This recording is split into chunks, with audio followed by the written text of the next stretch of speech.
Okay, Assalamualaikum. Untuk hari ini kita hanya ada 30 minit saja kelas kita. Okay, kelas kita bermula pada pukul 9.30 sampai pukul 10. Disebabkan 30 minit saja, cikgu tak buat lah. Cikgu tak buat Google Meet.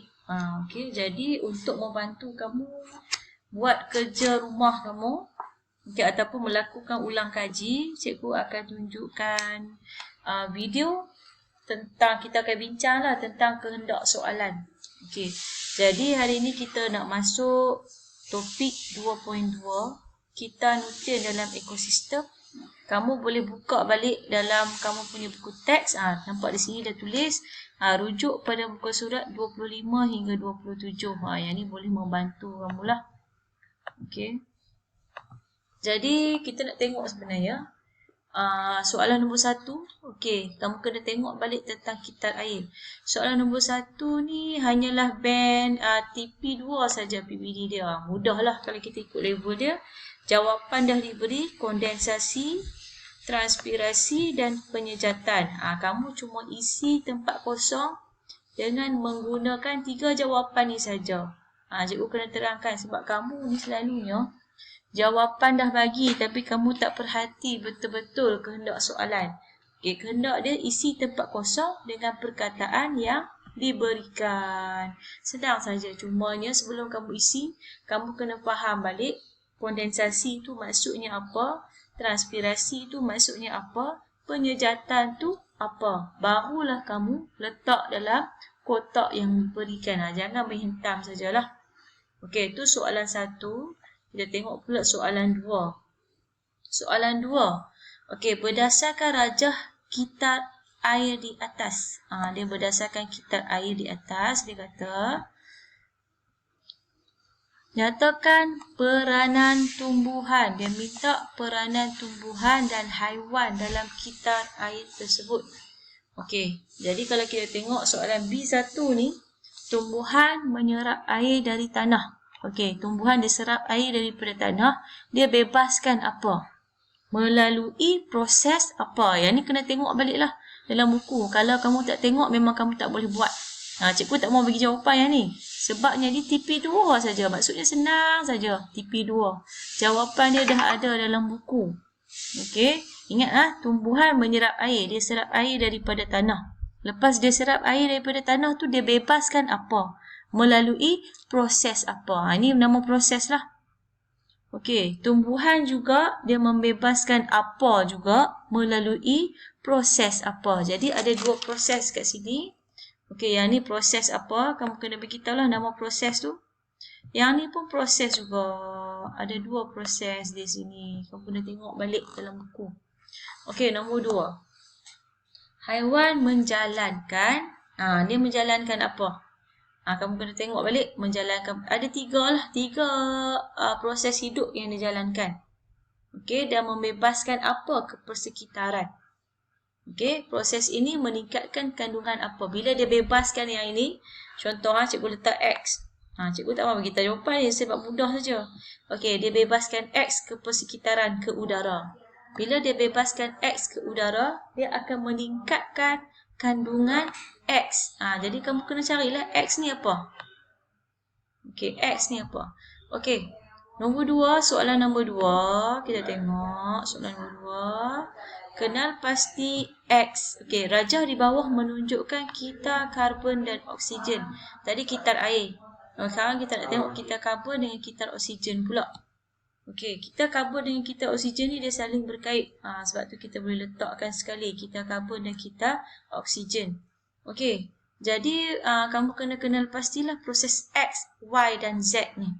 Okey, kamu tengok betul-betul proses X ni. Kamu kena kenal pasti apa rajah tunjuk dekat kamu, baru kamu boleh jawab. Tu cara dia nak jawab kalau soalan yang berdasarkan rajah. Kamu tak boleh kamu tengok X ni, kamu tak faham. Kamu kena tengok betul-betul. Kamu kena analisis rajah tu, baru kamu boleh jawab. Okey, contoh dia, cara kita nak analisis, kamu tengok. Proses X. X dekat sini. Ni X. Kamu tengok anak panah dekat X ni, dia daripada karbon dioksida. Kamu tengok dia masuk ke dalam pokok. Jadi ini menunjukkan pokok ni, dia mengambil karbon dioksida. Jadi ingat balik, Proses apa yang mengambil karbon dioksida? Ada satu saja proses yang ambil karbon dioksida. Kamu kena fikirlah. Dia ambil karbon dioksida, dia bebaskan oksigen. Okey, why pula? Why kat sini kamu nampak? Dia ni dekat pengurai, maksudnya pengurai ni okey, dia perlukan oksigen. Dia ambil oksigen untuk menjalankan proses Y. Kamu kena kenal pasti apakah proses Y. Okey, yang terakhir, kamu tengok di sini. Oksigen diambil oleh haiwan ataupun secara tepat dalam gambar ni, diambil oleh arnab ni. Okey, untuk menjalankan proses Z. Proses apa yang memerlukan oksigen? Okey, jadi kamu letak balik dalam X, Y, Z. Letak jawapan dia. Okey, kemudian B. Yang ni B ni dia suruh berdasarkan jawapan di A. Nyatakan kepentingan tumbuhan hijau, kepentingan haiwan dan pengurai dalam kitar oksigen dan juga karbon. Okey, jadi kita tengok tumbuhan ni. Dekat sini sebenarnya dah ada jawapan dia dah. Kalau kamu bijaklah. Okey, tumbuhan menjalankan proses. Ini proses menjalankan proses fotosintesis dengan menggunakan apa? Apa gas yang terlibat? Ini cikgu bagi kata kunci, ini adalah sejenis gas. Dia guna gas apa? Okey, dan dia membebaskan, ni pun gas juga. Membebaskan gas apa? Okey, ni sejenis gas. Kamu kena fikir balik. Ataupun, kalau tak boleh juga fikir, kena baca balik buku. Tengok balik dalam buku teks tu. Haiwan. Haiwan menjalankan proses. Yang ni pun proses. Respirasi adalah proses. Okey, dia menggunakan gas apa?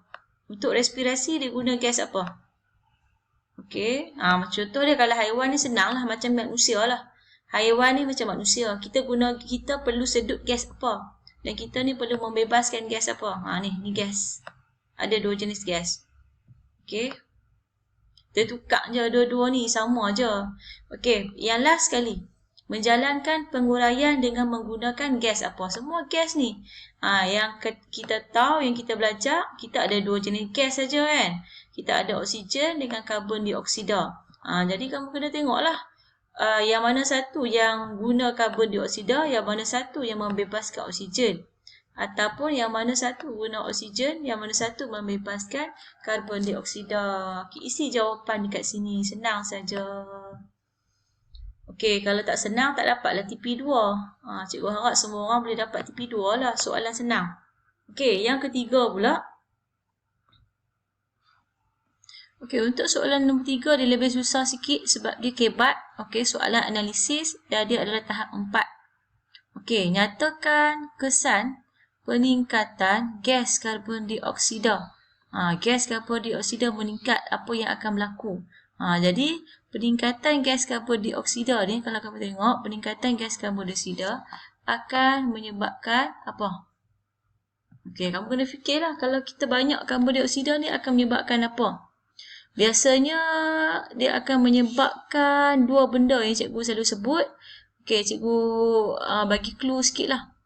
Bila dah terlampau banyak gas karbon dioksida, dia akan berkumpul dekat kita punya atmosfera. Okey, contoh kalau cikgu lukis kan. Ni kita punya bumi. Ni kita punya bumi. Ni kita punya atmosfera. Contoh, ni atmosfera. Okey, terlampau banyak ni. Gas CO2 ni banyak sangat karbon dioksida dekat kita punya atmosfera. Dia tak boleh terlepas keluar. Dia akan menyebabkan apa? Maksudnya cikgu dah cerita ni dulu ni. Dalam kelas. Ingat balik dah. Alamak.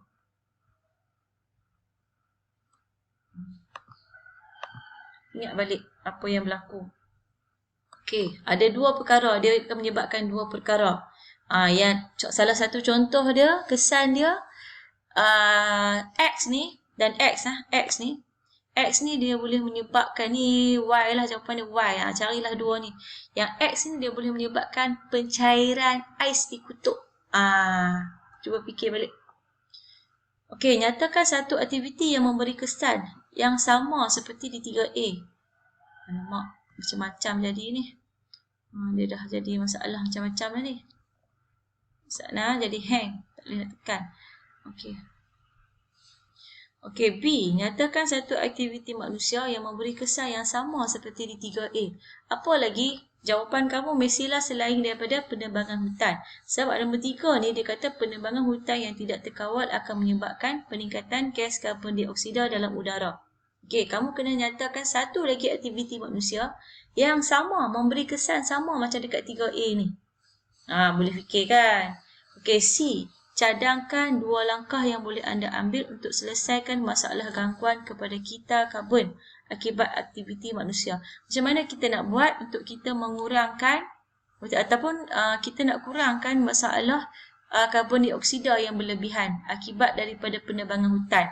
Sebab kalau penebangan hutan berlaku, kamu kena ingat pokok ni dia akan mengambil karbon dioksida, gas karbon dioksida untuk fotosintesis. Karbon dioksida ni kalau dia berkumpul dalam kita punya atmosfera, dia akan menyerap tenaga haba, dia akan menyebabkan bumi kita menjadi panas. Okey. Jadi kalau kita tebang pokok, tak adalah tumbuhan yang boleh menyerap karbon dioksida. Jadi karbon dioksida ni dia akan terkumpul.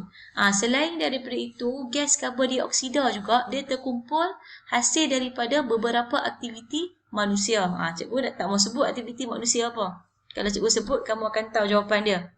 Okey, jadi kamu kena cadangkan 2 langkah untuk kamu selesaikan masalah kepada kepada karbon dioksida yang berlebihan. Kita nak buat apa untuk mengurangkan karbon dioksida? Okey, nombor 4. Okey, soalan yang terakhir. Encik Ahmad membuat keputusan untuk bercucuk tanam bagi menjimatkan perbelanjaan. Tapi dia nak jimatkan perbelanjaan. Tapi dia ada masalah penggunaan air yang berlebihan kerana dia perlu menyiram tanamannya sebanyak 2 kali sehari dengan menggunakan air paip. Maksudnya mungkin pokok dia banyak lah. Bila pokok banyak, nak siram 2 kali sehari. Jadi bil air dia melambung. Okey, adakah Encik Ahmad melakukan tindakan yang wajar? Jelaskan jawapan anda. Wajarkah bagi pendapat kamu Encik Ahmad tu dia perlu membazirkan dia punya air dia untuk menyiram sebanyak 2 kali sehari, menyiram pokok? Kamu kena bayangkan, mungkin pokok ini rumah dia besar. Pokok dia banyak keliling rumah.